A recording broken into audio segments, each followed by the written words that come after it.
শহীদি রক্তের সাথে বেঈমানি করবে, তাহলে স্পষ্ট ভাষায় জানিয়ে দিতে চাই, আপনাদের মসনদ টিকবে না। বিএনপি মানবে, বিএনপির বাপেরাও মানবে।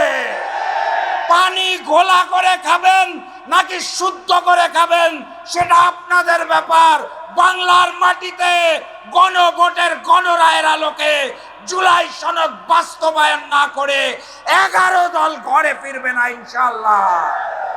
বাংলাদেশ জামায়াতে ইসলামীর সেক্রেটারি জেনারেল, খুলনার রয়্যাল বেঙ্গল টাইগার মিয়া গোলাম পরোয়ার, মঞ্চে উপবিষ্ট 11 দলীয় ঐক্যের শীর্ষ নেতৃবৃন্দ, উপস্থিত শহীদ পরিবারের সদস্যবৃন্দ, জুলাই যোদ্ধাবৃন্দ, মিডিয়ার ভাইরা, আমার সামনে উপস্থিত সমবেত দেশপ্রেমিক জনতা, আসসালামু আলাইকুম। বক্তব্য দেওয়ার কোনো কিছু নাই। আপনারা একজন জুলাই যোদ্ধার বক্তব্য শুনেছেন, একজন শহীদের পিতার বক্তব্য শুনেছেন। ওই দুটো বক্তব্যে যা বলা হয়েছে তাই এই মুহূর্তে বাংলাদেশের সকল মানুষের মনের দাবি। বাস্তবতা হচ্ছে স্বৈরাচারের পতন হয়েছে, কিন্তু ইনসাফ কায়েম হয় নাই। বাস্তবতা হচ্ছে এক জালিম গিয়েছে, আরেক জালিম মসনদে এসে বসেছে। কথাবার্তা পরিষ্কার। জুলাই যোদ্ধাদের প্রকৃত সম্মান দিতে হবে, শহীদ পরিবারদের প্রকৃত সম্মান দিতে হবে, গণহত্যাকারী ফ্যাসিস্ট শেখ হাসিনা এবং সন্ত্রাসী সংগঠন আওয়ামী লীগের বিচার করতে হবে, এবং সব কথার শেষ কথা, শহীদি ঋণ শোধ করার জন্য গণভোটের গণরায়ের আলোকে জুলাই সনদ বাস্তবায়ন করতে হবে। এর কোনো বিকল্প আমাদের হাতে নাই। ক্ষমতার মসনদে এসে কেউ যদি মনে করে থাকে নতুন করে ওই হিন্দুস্তানের গোলামি করবে, নতুন করে জালিম হয়ে উঠবে, শহীদি রক্তের সাথে বেঈমানি করবে, তাহলে স্পষ্ট ভাষায় জানিয়ে দিতে চাই, আপনাদের মসনদ টিকবে না। সংগ্রামী সাথী এবং বন্ধুগণ, ছোট গল্প বলে বক্তব্য শেষ। আপনারা জানেন এক প্রজাতির প্রাণী আছে, পশু, যারা পানি খায়, খাওয়ার আগে পানিটাকে একটু ঘোলা করে নেয়, জানেন তো নাকি? বিএনপি হচ্ছে সেই প্রকৃতির রাজনৈতিক দল যারা পানি খাওয়ার আগে পানিটাকে একটু ঘোলা করে নিতে পছন্দ করে। তত্ত্বাবধায়ক সরকারের আন্দোলন মনে আছে? বিএনপি নাকি মানে না, পানিটা ঘোলা করার পর ঠিকই পান করে। গণভোটের গণরায়ের আলোকে জুলাই সনদের একই অবস্থা হয়েছে। প্রস্তুত আছেন? বিপ্লব অনিবার্য। একটা স্লোগান দিয়ে শেষ করে দেই, তৈরি আছেন তো নাকি? ইনকিলাব ইনকিলাব, ইনকিলাব ইনকিলাব, দিল্লি না ঢাকা, গোলামি না আজাদি, নারায়ে তাকবীর। দেখা হবে বিপ্লবে, দেখা হবে বিজয়ে। বাকি কথা বলবে খুলনার টাইগার। আমি শেষ করে দিলাম আজকে। বিজয়ের পথে যাত্রা শুরু, জীবন অথবা মৃত্যু। আসসালামু আলাইকুম।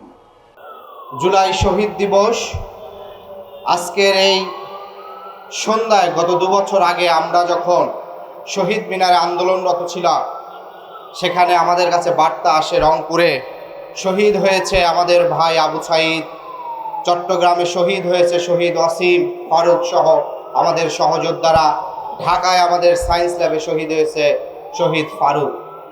প্রিয় উপস্থিতি, ফ্যাসিবাদের সময় রাজনৈতিক দলগুলো নানা ধরনের স্লোগান দিত যে বুক পেতেছি গুলিকর, বুকের ভিতর অনেক ঝড়। আর সেই জুলাই আগস্টে শহীদ আবু সাঈদ পুলিশের গুলির সামনে বুক পেতে দিয়ে সেটি বাস্তবায়ন করে বাংলাদেশের মানুষকে এই দীর্ঘ 17 বছরের ফ্যাসিবাদ থেকে মুক্ত করেছেন। আজকে আওয়ামী লীগের প্রোপাগান্ডারা সুশীল সমাজ টকশোতে গিয়ে ঔদ্ধত্যপূর্ণ বক্তব্য দিয়ে বলে যে শহীদের সংখ্যা কোথায়। আপনাদের মনে রাখতে হবে, যারা শহীদ হয়েছিল জুলাই আগস্টে তাদেরকে কোনো হাসপাতালে চিকিৎসা দিতে দেওয়া হয় নাই। আমার নিজের সাক্ষী, মিরপুর ইসলামী ব্যাংক হসপিটালে 19-18 জুলাই আমি নিজে গিয়ে দেখেছি যে শহীদ আসলে তাদেরকে দ্রুত হাসপাতাল থেকে বের করে দিতে বাধ্য হতো, কারণ পুলিশ গিয়ে সেখানে ঝামেলা করত। এই শহীদদেরকে জুলাই আগস্টে জানাজা পড়তে দিত না, মসজিদের ইমামদেরকে হুমকি দিত যে কোনো শহীদের জানাজা যেন কোনো মসজিদে যেন পড়া হয় না। এক শহীদ আক্ষেপ করে বলেছিলেন যে তার ভাই মিরপুরে শহীদ হয়েছে, তাকে অতি গোপনে অনেক কষ্ট করে তারা খুলনা নিয়ে গিয়েছিলেন। পথে মধ্যেও সেখানে আওয়ামী লীগ পান্ডারা সেই শহীদের লাশের মাইক্রোবাসে অ্যাম্বুলেন্সে হামলা করে তার যাত্রাপথে বাধা বিঘ্ন করছিল। যখন এই রকম ফেসিবাদ ছিল, তখন আপনি যদি বলেন যে শহীদের সংখ্যা আপনারা প্রমাণ দেন, সকল প্রমাণ তো ওই মুজিববাদী হাসিনারা সব কিছু আজকে মুছে দিয়েছে। আজকে 2 বছর হয়ে গেছে, আমরা যদি সরকারি হিসাব মতো ধরে নেই তাহলে আমরা দেখি শহীদের সংখ্যা 800-র অধিক কিংবা 835 জনের।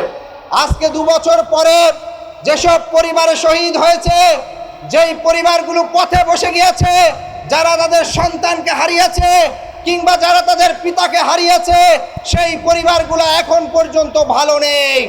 আমরা দেখেছি হাসিনার সময় এক শেখ মুজিবুর রহমানের জন্মবার্ষিকী পালন করার জন্য 980 কোটি টাকা খরচ করা হয়েছে।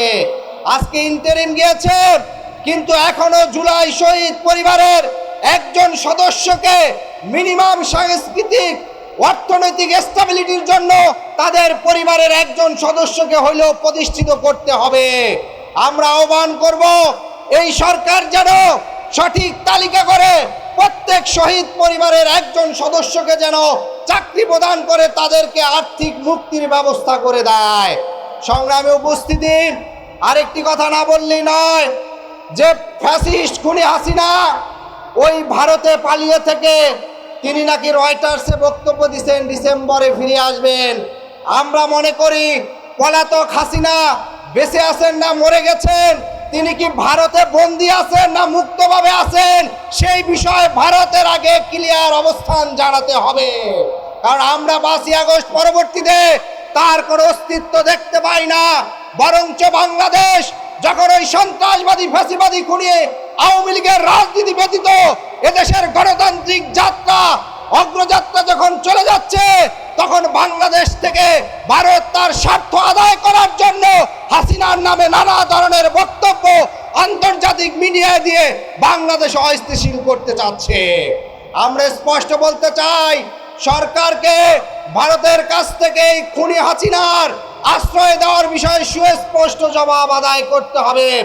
আজকের জুলাই শহীদ দিবসে আমাদের অঙ্গীকার হোক, আগামীর বাংলাদেশে সাম্য মানবিক মর্যাদা প্রতিষ্ঠায় আমাদের শহীদরা যেভাবে জীবন দিয়েছে, আমাদের আহত ভাইরা এখনো যারা কষ্ট করছে, আমরা যেন তাদের সেই শহীদের কথা রাখতে পারি।